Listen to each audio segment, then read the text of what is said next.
Jennifer की मौत के बाद मारियानो बिल्कुल अकेला हो गया था। दिया को उसके फ्लैट पर छोड़कर विनय उसे अपने घर ले आया।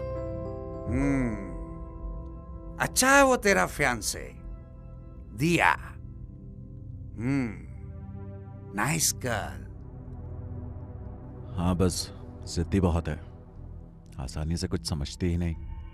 क्या तुमने भी वो सब देखा जो पीछे जेनिफर की ग्रेव के पास हुआ? मैं भी हाफ डीमन है, मेरे को हार्म नहीं करेगा। वो सभी स्कैरी विजन्स ओनली तेरा टाइप प्योर ह्यूमंस का वास्ते है। तो वो सिर्फ प्योर ह्यूमंस को ही नुकसान पहुंचा सकती है, तुम जैसे हाफ डीमंस को नहीं। यस, पर वो डेविल्स डॉटर है। जो उसको वेलकम करेगा वो उसी को हार्म कर पाएगा। डेविल का यही स्टाइल। मतलब? वो खाई से गिरता था, तू अपना हाथ बढ़ाया, उसको वेलकम किया, वो तेरे को डराया। दिया उसको अपना फ्लैट में लेके गया, बोले तो वेलकम किया, वो उसको भी डराया। उसका पेरेंट्स उसको एडॉप्ट करके वेलकम ही तो किया ना, उधर भी सेम। अजीब है। यही डेविल का पैटर्न है, ये वर्ड गॉड का होने का। इस वास्ते इधर डेविल कुछ भी करेगा ना तो उसको ह्यूमंस का परमिशन, वेलकम करना, ह्यूमंस को कन्विंस करना मस्ट है। बहुत सुन ली डेविल की तारीफें, अब ये बताओ गॉड क्या कर रहा है? तेरे को गॉड से प्रॉब्लम दिखता मेरे को, तो गॉड को प्रे नहीं करता। देख सन, जो गॉड पर बिलीव नहीं करता ना, वाइट डेविल का इजी टारगेट होता। मारियानो को नहीं पता था कि विनय किस हद तक नास्तिक था। उसकी जिंदगी ही ऐसी थी। मुझ में स्मार्ट लगता तुम, एकदम फिल्मी हीरो का माफिक। ये तो मेरे पिता हैं, आर्मी में थे और तभी शहीद हो गए जब मैं 2 साल का था। फिर माँ ने एक स्टेशन मास्टर से शादी कर ली, वो मुझे बहुत मारता और सताता था। उससे पीछा छूटा तो कॉलेज आया, फिर मेरी माँ भी चल बसी और अब जेनिफर को भी छीन लिया पापा। क्यों मानूं उसे? Oh really? गॉड ने तेरे को कुछ नहीं दिया? सन, तेरा फियांसे गॉड का ही तो गिफ्ट है ना? विनय चुप हो गया। जो शख्स आज ही अपनी एकलौती संतान को दफना कर लौटा, उसे अब भी अपने गॉड पर पूरा भरोसा था। सन, गॉड पे ट्रस्ट करने का। वो डेविल के माफिक चीप डील्स नहीं करता। जिसको जितना देना वो देता। समझा अभी तू? वही रात के 2 बज रहे थे जब दिया हड़बड़ा कर उठ बैठी। पूरे कमरे में कुछ जलने की बदबू भरी हुई थी। ओह, ये क्या? नहीं, फिर से वो सब तो नहीं। वो जलने की महक उसकी बड़ी बहन के कमरे से आ रही थी, जो वैसे तो खाली ही रहता था, पर आज तुम्हारी वजह से मैं उस स्टेशन पर गई। देखो, तुमने मुझे क्या बना दिया। दिया जल्दी से उस कमरे से बाहर आ गई। 1 मिनट, वही डरावने विजन्स, मतलब लिलियाना यही कही है। वो घर में नहीं आ सकती, पर लिलियाना अंदर नहीं आ सकती थी और बाहर से ही उसे डरावने विजन्स दे रही थी। एक पल के लिए तो दिया बहुत डर गई, मगर फिर उसने सोचा, नहीं, मैं ऐसा नहीं कर सकती। मुझे हिम्मत करनी होगी, कुछ करने का वक्त आ गया है। और दिया मुस्कुराती हुई उसे देखकर उत्साह से हाथ हिलाने लगी, जैसे वो बिल्कुल साधारण बच्ची हो और दिया उसकी दोस्त हो। लिलियाना भी सोच में पड़ गई। शायद मैं पागलपन कर रही हूँ, पर यही सही, ये जरूरी है।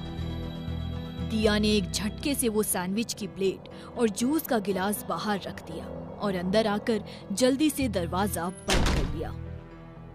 बस ये काम कर जाए। अगले दिन विनय और मारियानो कुछ ढूंढने निकले। जेनिफर एदरिच रहता था बेबी लिलियाना के साथ। मेरे को कभी कांटेक्ट नहीं किया वो। खोली मांगता है क्या भाड़े पे? हाँ, घर चाहिए, पर पहले देखना होगा ना। तुम कौन? मैं बाई, काम करती इधर, रुकने का। मैं चाबी लेके आती।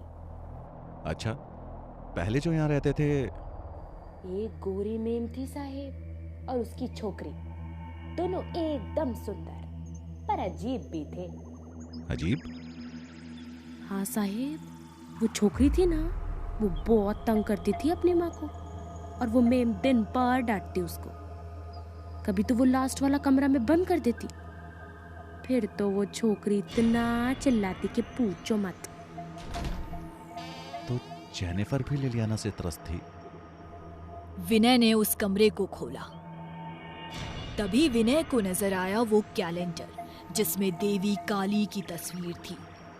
ओह, तो इस वजह से लिलियाना यहाँ बंद होकर चीखती थी। वो शैतान की बेटी थी तो ये कैलेंडर उसे खासी तकलीफ पहुंचाता होगा। ये कैलेंडर की इतनी सब तारीखों पर मार्किंग शायद जेनिफर ने किया होना चाहिए, पर क्यों? कैसी तारीखें हैं ये? यहाँ कभी कोई आता नहीं था? आता था साहेब, एक जवान छोकरा आता था कभी कभी। और आगे उसने उस छोकरे का जो हुलिया बताया तो मारियानो और विनय समझ गए कि वो विक्टर था जो जेनिफर से मिलने आता था। वो दोनों अब विक्टर से बात करने निकल पड़े। इस दौरान विनय ने मोबाइल पर उन तारीखों को गूगल किया जो उस कैलेंडर पर थी, और वो सभी किसी न किसी ग्रहण की थी। अरे, ये लास्ट वाली, इसी दिन तो जेनिफर की मौत हुई थी। उधर दिया जेनिफर के कब्र के पास आई थी। आज सुबह जब वो फ्लैट से बाहर निकली तो उसे बाहर खाने के बर्तन खाली मिले जिसमें उसने लिलियाना के लिए खाना रखा था, तो उसे थोड़ी हिम्मत बंधी थी। दिया ने हाथों में थमे फूल ग्रेव पर रख दिए, फिर अपने बैग से निकालकर एक सुंदर सी खिलौने वाली गुड़िया भी वहां रख दी। फिर दिया जल्दी से एक पेड़ की आड़ में हो गई और छिपकर देखने लगी। कुछ ही देर बाद वहां लिलियाना पहुंच गई और उन सब चीजों को हैरानी से देखने लगी, और उस खिलौने के साथ उस वक्त लिलियाना एक आम बच्ची ही लग रही थी। तुम भी अजीब हो विनय, जिस बच्ची ने अपनी माँ खो दी उसे पूरे शहर में ढूंढ रहे हो। वो तो यही होगी ना। वही विनय और मारियानो एक बार फिर अपने पुराने शहर आ गए और विक्टर से मिलने उसके गैराज पहुंचे। विक्टर किधर है? वो नहीं है इधर। वो विक्टर का पिता था जो उन्हें गुस्से से घूर रहा था। क्या बोलता पिंटो? किधर है विक्टर? बता ना, मिलना मांगता मैं। बोला ना वो इधर नहीं, अब जा इधर से। पर तेरा सन? वो मेरा सन नको, तेरा ही टाइप चर्च जाता वो। ये खबर सदमे वाली थी कि विक्टर भी मारियानो की ही तरह चर्च जाने लगा था। वो चर्च की तरफ चल दिए। शायद विक्टर अब बदल चुका था। क्या विक्टर उनकी मदद करेगा और उस कैलेंडर की तारीखों का क्या रहस्य है? जानने के लिए जरूर देखें अगला एपिसोड और तुरंत करें चैनल को सब्सक्राइब। कहानी जारी रहेगी।